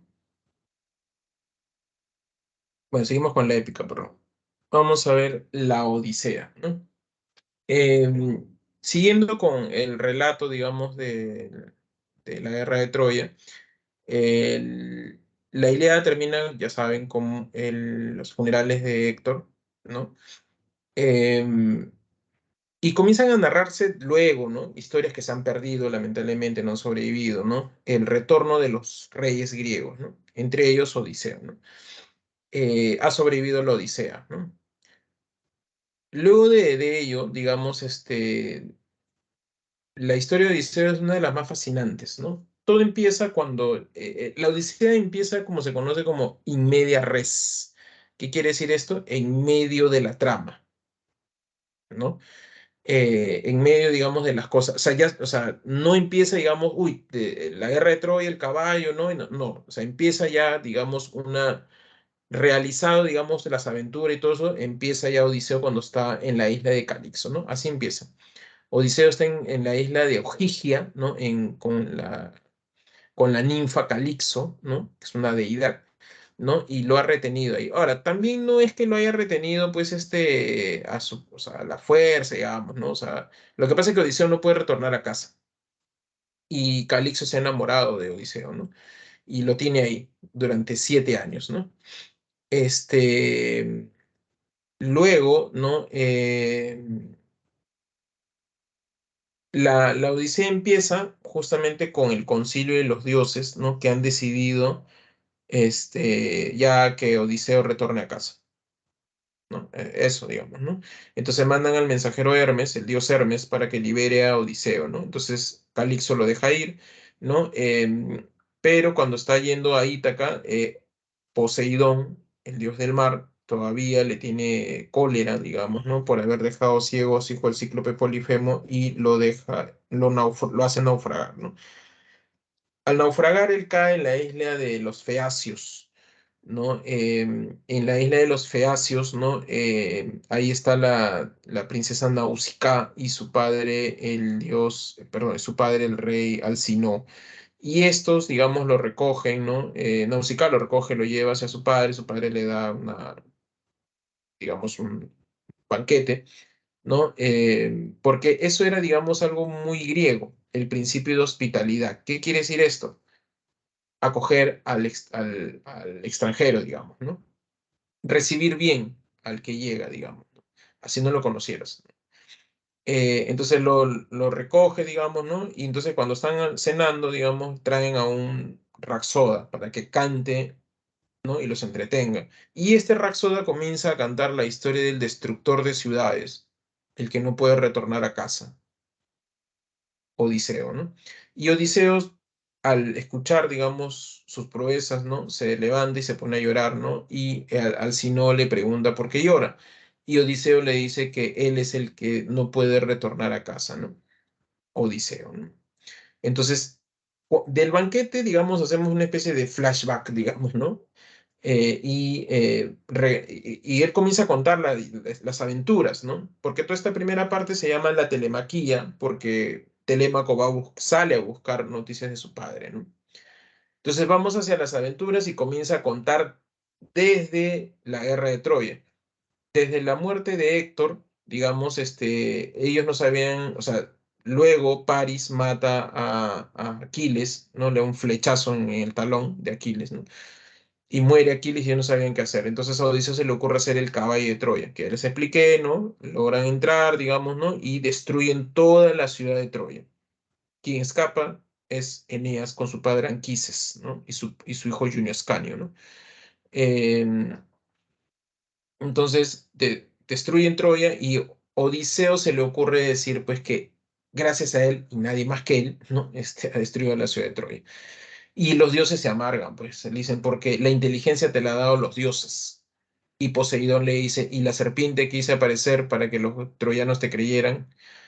Y no solamente eso, sino que después de eso, ¿no? O sea, lo castigan a no regresar, pero además, cuando él está yendo, digamos, va hacia la isla de Polifemo, ¿no? El cíclope, ¿no? Que deja, que se comienza a devorar a sus hombres, ¿no?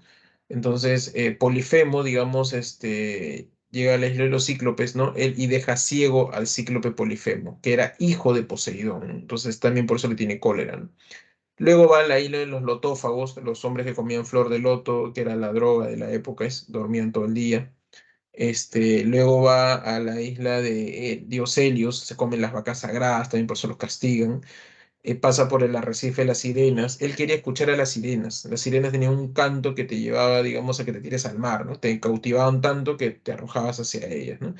Entonces lo amarran al mástil, ¿no? Y él, pues, escucha el canto, ¿no? Y pide que lo suelten para irse con la sirena, mientras que todos estaban con ceras en los oídos para no escuchar el canto de la sirena, ¿no? Luego, va a la isla del dios Eolo, ¿no? El rey Eolo, en realidad, que tenía esta cuestión de poder atrapar los vientos, ¿no? Para retornar a Ítaca. Pero bueno, en un momento le ayuda, pero sus mismos hombres lo traicionan a Odiseo, ¿no? También desciende a los infiernos. Ah, conoce a la hechicera Circe, ¿no? Que convierte a sus hombres en cerdos, en monos, ¿no? Luego ya los vuelve a transformar en humanos. Luego desciende a los infiernos, donde encuentra a Tiresias y le dice que va a retornar a Ítaca, pero va a perder a toda su tripulación, ¿no? Y que tiene que pasar por, digamos, un arrecife donde está Escil y Caridis, ¿no? Escil es un monstruo de varias cabezas que destruye las embarcaciones y si sobrevives a eso, afuera está Caridis, ¿no? Que como una boca en el mar que te devora, ¿no? Y eso ocurre, pues. Y ahí es donde ya cae, ¿no? Náufrago en la isla de Calipso, ¿no? Entre otras historias más, ¿no? Entonces, cuando le cuenta al rey Feacio, ¿no? Lo ayuda a retornar a Ítaca. Lo va a ayudar, ¿no? Entonces retorna a Ítaca y se queda dormido y lo dejan ahí, ¿no? Empieza la tercera parte, que es la muerte de los pretendientes, ¿no? En la isla de Ítaca ha regresado después de 20 años, 10 años de la guerra y 10 años de estar náufrago, ¿no? Y lo ve su perro, mientras que él se acerca al palacio, lo ve Argos, y Argos lo ve, lo reconoce y se muere. Luego lo encuentra Eumeo, que es su sirviente, ¿no? Lo reconoce, ¿no? Luego lo encuentra la nodriza, ¿no? Que también lo reconoce por una cicatriz, y luego le cuentan a Telémaco, que regresó a su padre, pero Odiseo, ha retornado y le ha pedido, antes de encontrar a todos ellos, ¿no? Le ha pedido a la diosa Atenea que lo ponga como un mendigo, un viejo mendigo, porque quiere saber cómo estaba, ¿no? Digamos la situación. ¿Y qué es lo que estaba ocurriendo? Penélope había engañado durante 3 años a los pretendientes que querían casarse, desposarla a Penélope, porque decían, bueno, él ya no va a retornar, ¿eh? Entonces, Penélope los ha engañado, digamos, durante 3 años, tejiendo y destejiendo un telar, ¿no? Pero los pretendientes se dieron cuenta de eso, ¿no? Y ya la estaban obligando, ¿no? Entonces Penélope había hecho un certamen, ¿no? Para poder escoger un nuevo esposo. Justo es en ese certamen al que llega Odiseo, ¿no? Ya. Le cuentan cuál es la situación y entonces Penélope ha decidido que cojan el arco de Odiseo, tiren una flecha y que pase esta flecha por 12 aros colocados en la punta de 12 hachas, ¿no? Y que llegue a un punto centro incluso, ¿no? En la pared. Eso lo hizo alguna vez Odiseo para extender la mano de Penélope. Entonces Penélope está pidiendo lo mismo. Cuando está en el certamen, ningún hombre puede, digamos, poner ni siquiera, digamos, la pita al arco de la soga, o sea, la cuerda, digamos, al arco de Odiseo y tirar la flecha. Piensan que es una estafa, entonces tiran el arco y ahí está el Odiseo viejo y mendigo, ¿no? Agarra su arco, pone la cuerda, tira la flecha, pasa por los aros, ¿no? Y llega a un centro. Entonces todos se asombran y voltean y está Odiseo otra vez como había llegado primero a la isla. Ya no es un viejo mendigo, ¿no? Entonces a partir de ahí se dan cuenta que ha retornado Odiseo y Odiseo mata a todos los pretendientes, ¿no? Sin embargo, Penélope todavía duda que sea Odiseo, son 20 años, ¿no? Entonces no lo reconoce, o sea, duda de él si es que es él, ¿no? Entonces le pregunta que le diga, le describa la habitación matrimonial, ¿no? Esa era, digamos, su prueba para saber que es Odiseo, ¿no? Entonces Odiseo, como él había construido la habitación matrimonial, le describe tal cual y trae la paz a Ítaca, ¿no? Bien, los temas, la astucia e ingenio del héroe, ¿no? Para Homero la vida es un viaje difícil, ¿no? Cuyos peligros se deben afrontar, ¿no? Odiseo está protegido por Atena debido a la astucia e inteligencia, ¿no? Bien. Vamos a ver la tragedia griega, ¿no? Gana la hora, a ver. Les dije todo el ambiente del siglo V que es bastante maravilloso, digamos, ¿no? Por parte de los griegos, ¿no?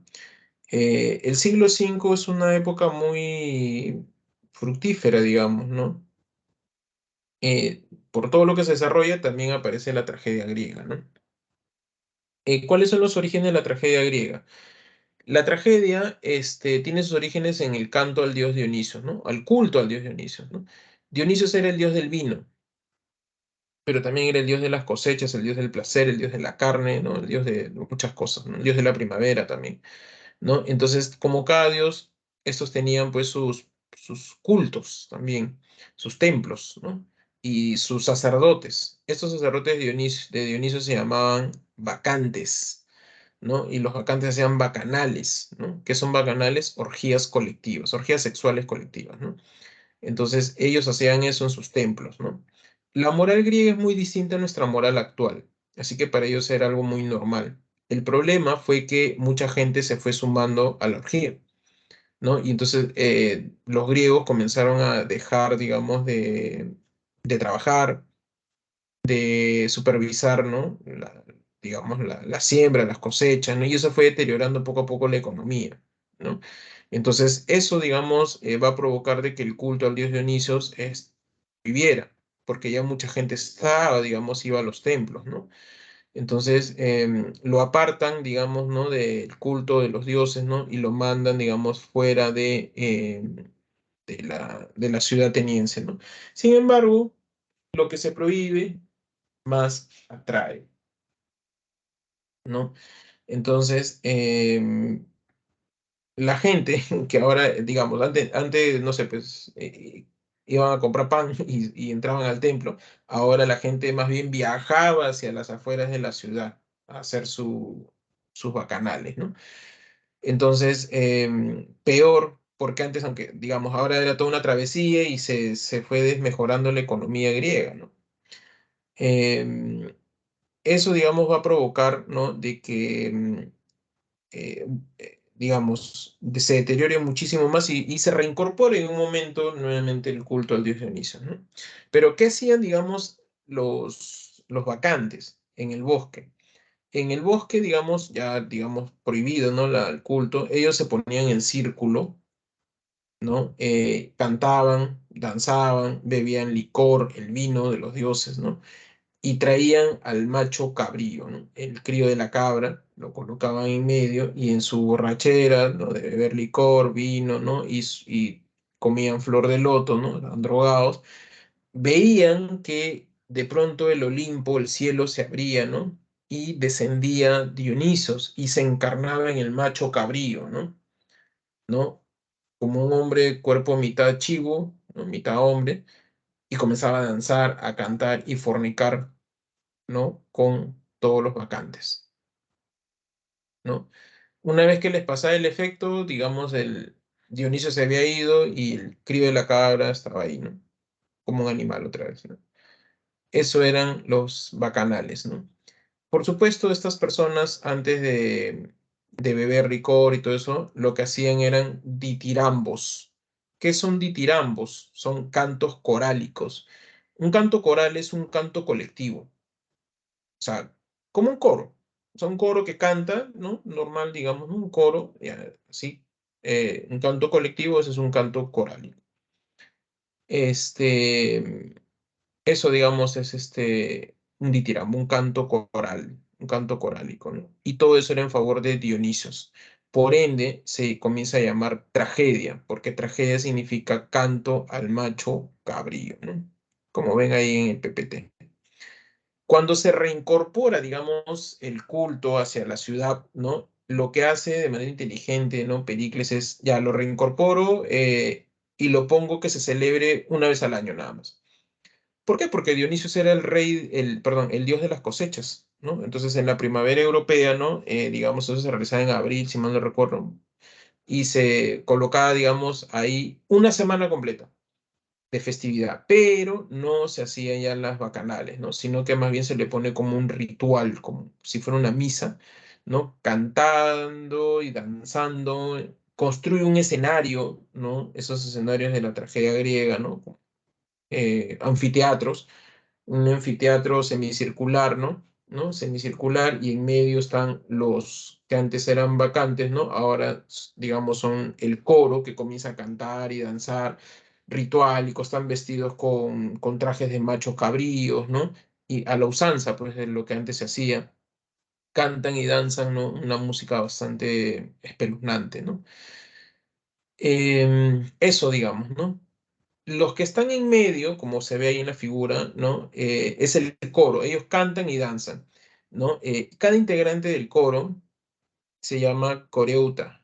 Coreuta es integrante del coro y poco a poco, digamos, uno de ellos, ¿no? Comienza a tener mayor protagonismo y este protagonismo, ¿no? De pronto el coro le interpela el por qué tú tienes más realce, ¿no? Y este le responde. Con el tiempo, el que le responde al coro, ¿no? Comienza a tener el nombre de corifeo. Corifeo es digamos, la persona que responde, ¿no? Eso significa corifeo, ¿no? Ahora, esto que se realiza una vez al año, durante una semana aproximadamente, implica un gasto. ¿Quién asume el gasto? El corega. ¿No? El Corega. Este,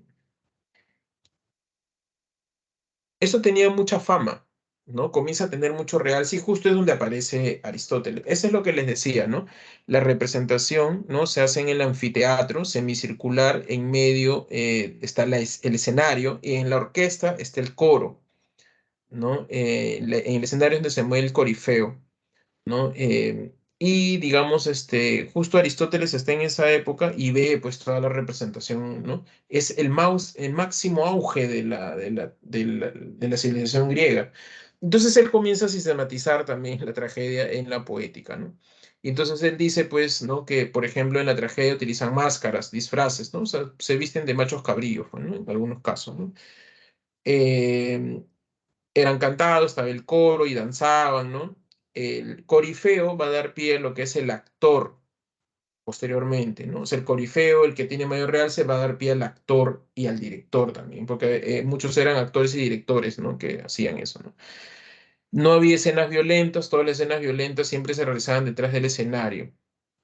O sea, no, o sea, por ejemplo, la muerte de Agamenón a manos de Clitemnestra, a la muerte el suicidio de Yocasta, todo ello, digamos, siempre se realizaba detrás del escenario, ¿no? ¿No? Y las mujeres no podían actuar. O sea, en pocas palabras, no habían actrices, pero sí habían personajes femeninos. O sea, sí existe Yocasta, sí está Yocasta, está Electra, o sea, sí había. pero ¿quiénes representaban ellos? Hombres. ¿Por qué? Porque la mujer no participa de la representación de la tragedia griega. O sea, no hay actrices, en pocas palabras. Bien, Aristóteles en la Poética menciona de que la finalidad de la tragedia era la catarsis, ¿no? Era la purificación del alma, ¿no? Lo que pasa es que había una tensión entre el miedo y la compasión. Lo que pasa es que para los griegos antiguos, ¿no? La tragedia era la restauración del tiempo mítico. Ahora tú ves una tragedia y tú dices, ah, es ficción, ¿no? En esa época ellos no veían así, o sea, veían como que el tiempo mítico volvía nuevamente a posarse en ese momento, era como que revivían los personajes, ¿no? Se encarnaban nuevamente y era fatalista porque por más que ellos revivieran, ¿no? Volvían a morir, se volvía a repetir esa agonía, ¿no? Entonces te tensionaba, ¿no? Te daba miedo que tú también de repente en un futuro tú también revivas, ¿no? Y vuelvas a sufrir eso, ¿no? Y a la vez te compadecías porque era un destino trágico lo que ellos vivían, ¿no? Porque ellos creían en el destino, que siempre se hacía un destino, ¿no? Y no podías cambiarlo, ¿no? La compasión y el miedo provocaba, digamos, que de pronto cuando se terminaba todo eso te liberabas, ¿no? Se acababa, digamos, esa tensión, esa purificación, la catarsis, ¿no? La purificación del alma, ¿no? Bien, Sófocles, ¿no? Digamos, los tres grandes trágicos son Esquilo, Sófocles y Eurípides, ¿no? Esquilo, es el padre de la tragedia griega, ¿no? ¿Por qué? Porque redujo la participación del coro. Lo que pasa es que hasta antes de Esquilo, la tragedia era canto y danza. Así era la tragedia griega, canto y danza, ¿no? O sea, no tenía diálogos, era como un musical, prácticamente, ¿no? Entonces lo que hace Esquilo es convertir eso en la tragedia que tú conoces actualmente, ¿no? Y eso hizo cuando redujo la participación del coro a que no cante y no dance, ¿no? O sea, los dejó a un lado. E incrementó, digamos, a dos actores, ¿no? Esquilo, estoy hablando de Esquilo, y también le gustaba hacer trilogías, ¿no? En cambio, su discípulo Sófocles, él, digamos, su característica es que profundizó el carácter humano de los personajes. Lo que pasa es que en Sófocles no están los dioses. O sea, sí creen en los dioses, pero no aparecen, ¿no? Porque en el caso de Esquilo sí aparecen. Por ejemplo, en la Orestiada aparece Apolo, aparece Atenea, pero en cambio en Sófocles no.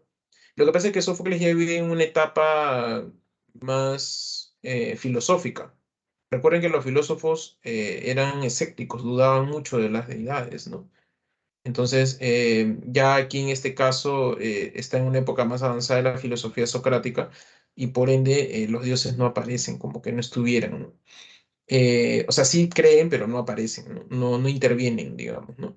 Entonces, por eso le pone mucho más énfasis en la humanidad de los personajes, ¿no? Dialogan más también, ¿no? Amplió la acción dramática, en pocas palabras, mayor suspenso, ¿no? Em, Incrementó a tres actores, o sea, a más de dos, o sea, tres actores, ¿no? Y cultivó la obra individual, es decir, hacía un solo acto de diferencia a su maestro Esquilo que le gustaba hacer trilogía, ¿no? El argumento de Edipo Rey, ¿no? Edipo Rey, ¿no? Empieza cuando el pueblo de Tebas va hacia el palacio de Edipo, ¿no?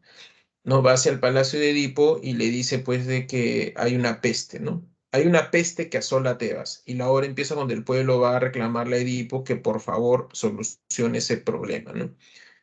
Los griegos creían pues que las pestes, no sé, algún fenómeno natural, todo eso tenía que ver que alguien, digamos, realizaba, digamos, eso, ¿no? O sea, alguien era el culpable, ¿no? Entonces están buscando el chivo expiatorio, ¿no? El culpable de todo eso.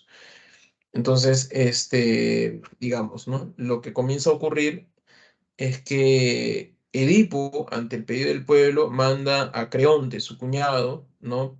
Al oráculo de Delfos, ¿no? Que era el palacio de Apolo, ¿no? El dios Apolo, ¿no? Que, digamos, ahí estaba la sacerdotisa de Iftia. El llamado oráculo de Delfos era una mujer, ¿no? En realidad, no era un hombre, como todo el mundo cree. esta sacerdotisa, digamos, daba el destino a las personas, ¿no? Se ha descubierto que debajo de ella estaba, pues, muchas hierbas alucinógenas, ¿no? Y ella estaba encima, ¿no? Digamos, de un asiento, ¿no? O sea, es como que estaba drogada todo el día, ¿no? Cuando tú ibas a preguntar, te decía supuestamente lo que Apolo, ¿no? Le decía, ¿no? Bueno, la cosa es que Creonte va y el oráculo le dice, pues, de que el culpable está en el palacio, que no busque más, ¿no? Que todos lo ven.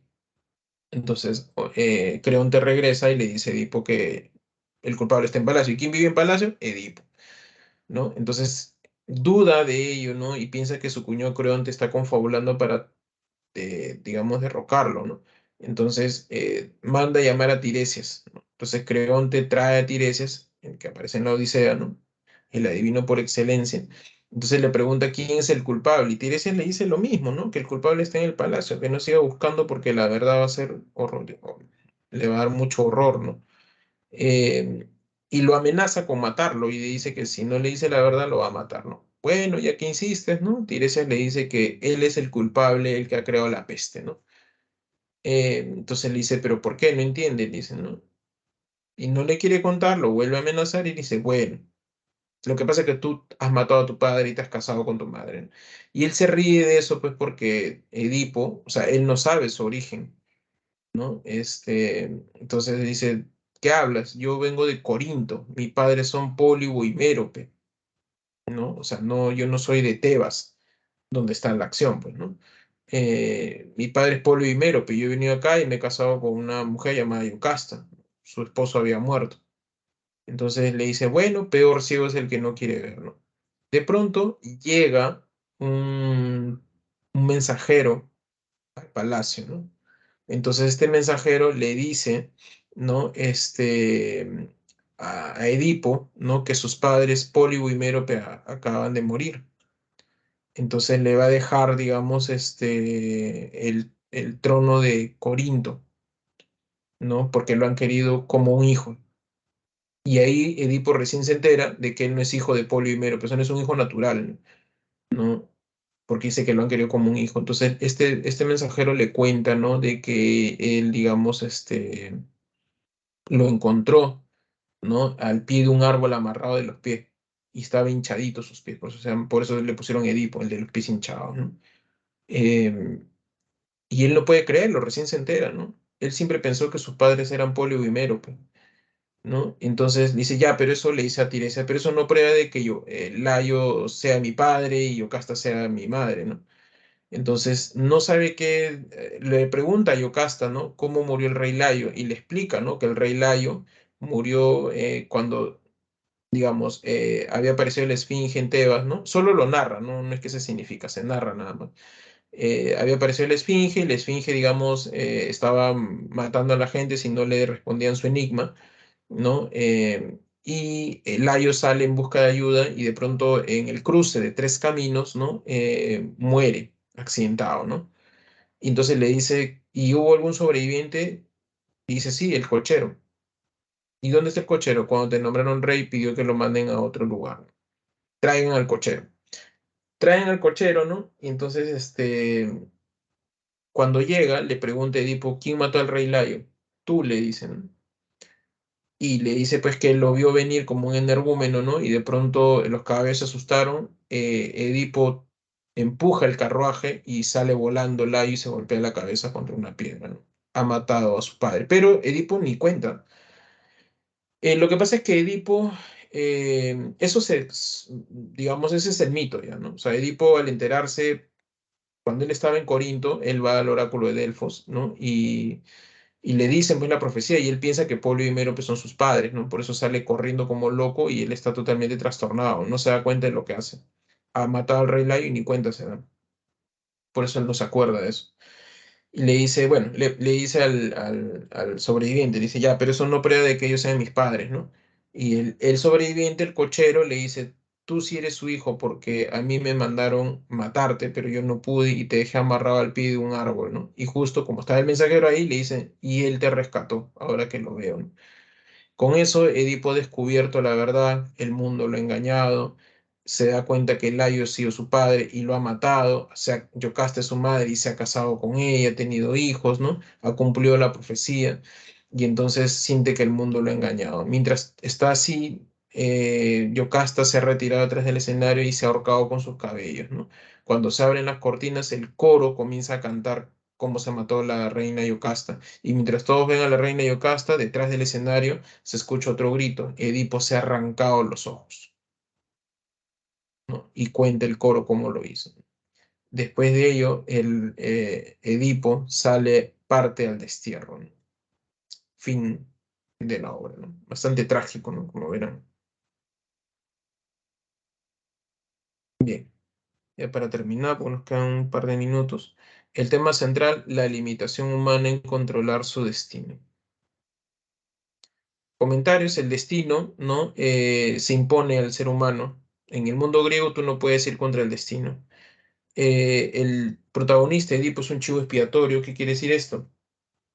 Él aparece para cargarse la culpa de todos los males de la familia, la aparición de la esfinge, ¿no? Lo que hicieron sus padres, ¿no? Etcétera, ¿no? La ceguera y visión, ¿qué quiere decir esto? La ceguera es algo, digamos, como es el que con eso se puede alcanzar la verdad porque no te dejas engañar mediante el mundo sensible, ¿no? ¿No? Y la visión, digamos, te engaña, ¿no? Porque Tiresias, por ejemplo, sabe la verdad y él es ciego, ¿no? Em, ¿No? La ceguera física es sabiduría, ¿no? Porque no te dejas engañar por el mundo sensible, ¿no? Muy bien, chicos. Ahí están las claves. Nos queda un minuto. ¿Tienen alguna duda? Pregunta, por favor.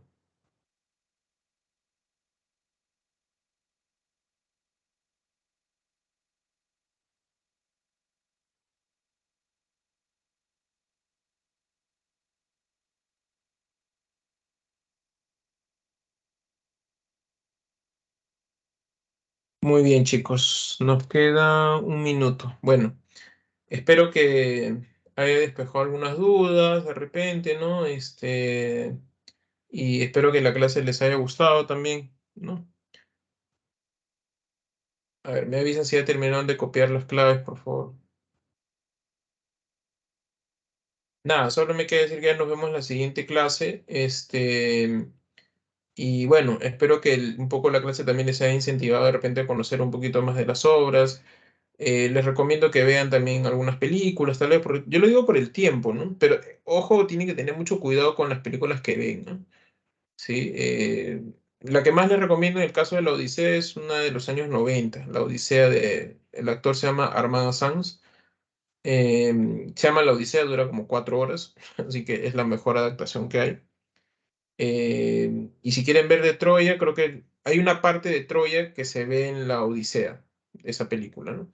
Y Troya, yo les recomiendo que vean antiguas, ¿no? Hay uno que es Guerra de Ilión, se llama. Es una película antigua, de los años 50, porque las actuales, la verdad, están distorsionadas de la obra, ¿no? Entonces se van a confundir ahí. ¿Ya? Bueno, eso, ¿no? Y nada, chicos, ya nos vemos. Muchísimas gracias. Cuídense. Hasta luego.